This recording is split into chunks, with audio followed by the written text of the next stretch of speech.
The doll in the dark. My niece Lily was obsessed with dolls.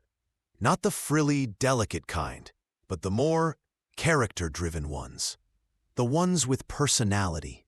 So, for her 8th birthday, when I saw the Good Guy doll at a yard sale, still in its original, slightly faded box, I thought it was a perfect, quirky find. It was a vintage piece from the late 80s with bright red hair, a scattering of freckles across plastic cheeks, and a wide, unsettlingly cheerful grin that seemed painted on a little too broadly. The seller, an old woman with wary, sunken eyes, seemed almost eager to get rid of it. "He talks, you know," she'd said, her voice a low, gravelly murmur, her gaze darting nervously towards the doll. "Says a lot of things. Just keep him away from sharp objects." She'd laughed then, a dry, humorless sound that scraped against the quiet afternoon, and I'd just chuckled it off, assuming it was a macabre joke about kids and their toys. I cleaned him up, patched a tiny tear in his signature blue overalls, and wrapped him in bright paper, anticipating Lily's delight. She adored him instantly. She named him Chuck, a name that seemed to fit his mischievous, yet somehow sinister grin. She dragged him everywhere, to the park, to the dinner table, even insisted on him sitting on her bedside table at night, his painted eyes seeming to watch over her sleep. At first, it was cute, a child's innocent attachment. He had a pull string in his back that, when tugged, would make him utter various pre-recorded phrases. "Hi, I'm Chucky, and I'm your friend to the end. Wanna play? Ah ha ha ha!" His voice was high-pitched, almost childlike, but with a slight, gravelly undertone that was just off, like a child's voice distorted by a hidden, ancient malevolence. The oddities started small, easily dismissed. Lily would complain that Chuck said things she didn't like, or things that were just plain mean. "He told me to draw on the walls, Uncle Mark, and said it would be funny," she'd whine, her lower lip trembling. Or, "Chuck said my teacher has ugly shoes and that I should tell her." I'd brush it off as her vivid imagination, or her trying to blame the doll for her own nascent mischief, a common childhood ploy. "He's just a toy," I'd tell her, a piece of plastic and fabric with pre-recorded phrases, incapable of independent thought or action. But a tiny, cold doubt began to prick at the edges of my certainty. Then, things escalated with a chilling precision. One morning, I came down to find the kitchen in a complete, deliberate mess. Flour spilled everywhere, forming a ghostly white blanket over the counters and floor. Milk poured onto the counter in sticky puddles, and a knife, one of my sharpest carving knives, usually kept in a locked drawer, had been left lying dangerously on the floor, its blade glinting under the morning light, next to a doll-sized footprint made perfectly in the spilled flour. Lily, teary-eyed and genuinely terrified, insisted Chuck did it. I scolded her, of course, my voice sharper than I intended. She was old enough to know better, old enough not to play with knives. But a tiny seed of doubt, now a thorny sprout, began to grow within me. How could a little girl reach that knife, let alone wield it? And the footprint? It was undeniably too small for her, too perfectly formed. The doll started appearing in places we didn't put him, places that defied logic. We'd leave him neatly on Lily's bed, only to find him later, perched on top of the bookshelf, his head tilted, or sitting eerily on the kitchen counter, his painted eyes seeming to follow us, his permanent smile seeming to mock our disbelief.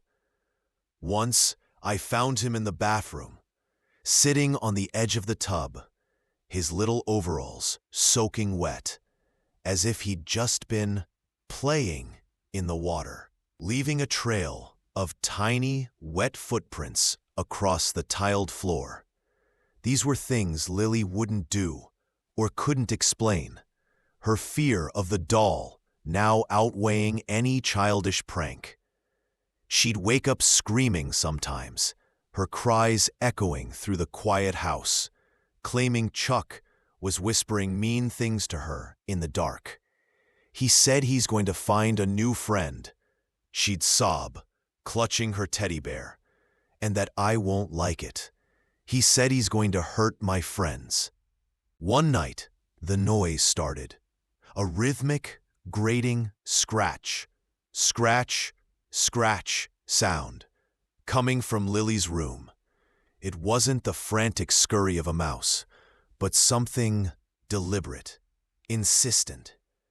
I tiptoed to her door, pushed it open a crack, and peeked inside.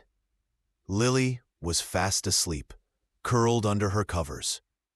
But Chuck was on the floor, directly beneath the window, a tiny screwdriver clutched in his fabric hand, meticulously, relentlessly, scratching away at the wooden windowsill.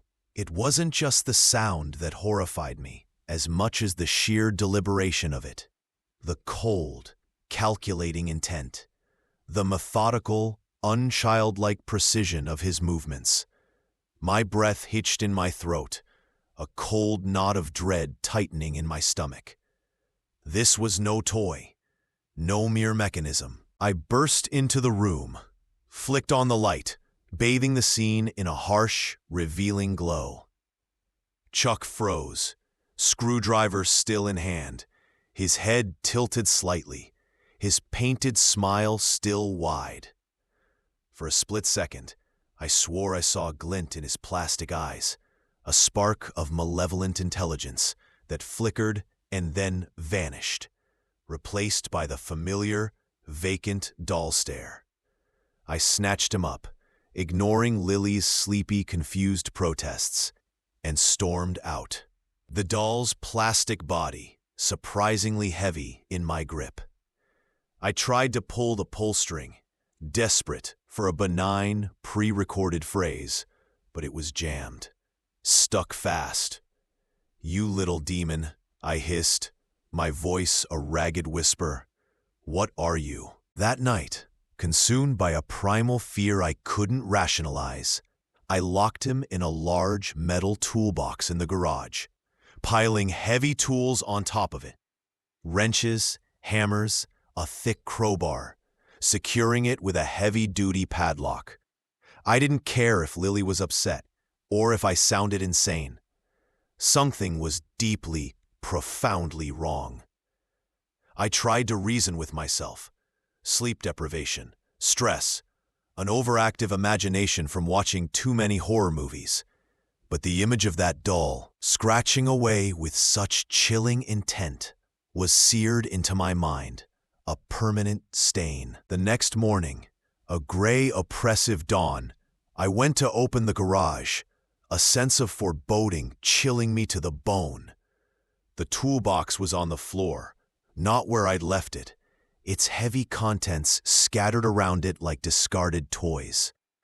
The padlock was lying next to it, inexplicably broken, its thick metal shackle twisted and torn as if by immense, unnatural force. And Chuck? He was gone. A cold dread, like icy water, seeped into my bones, filling every cavity. My heart hammered against my ribs, a frantic, desperate drumbeat of impending doom. I ran back into the house, calling Lily's name, my voice hoarse with panic. No answer.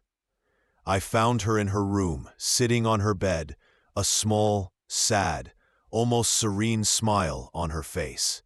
In her hands, she held her favorite teddy bear, the one she'd slept with since infancy. It was completely dismembered, its soft, brown fur matted with dark, wet stains, its stuffing pulled out in grotesque clumps, its button eyes ripped off, its little fabric limbs scattered around her like macabre confetti. "Chuck said," she whispered, her eyes wide and vacant, unnervingly still, "that he doesn't need this old friend anymore. He said, he's coming to play with me now. Forever." Her voice was flat, devoid of emotion, a chilling echo of the doll's own inflection. And then, from the kitchen, I heard it. The distinct, high-pitched, gravelly voice, closer than it should have been, resonating with a triumphant malice. "Hi, I'm Chucky, and I'm your friend to the end," followed by that chilling, cackling laugh that seemed to scrape against my very soul, and the unmistakable clink of metal against ceramic, like a knife being sharpened, a sound that promised a final, irreversible end.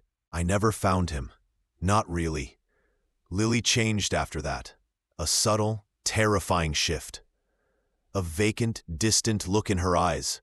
A strange, knowing smile that was eerily reminiscent of the doll's permanent painted grin.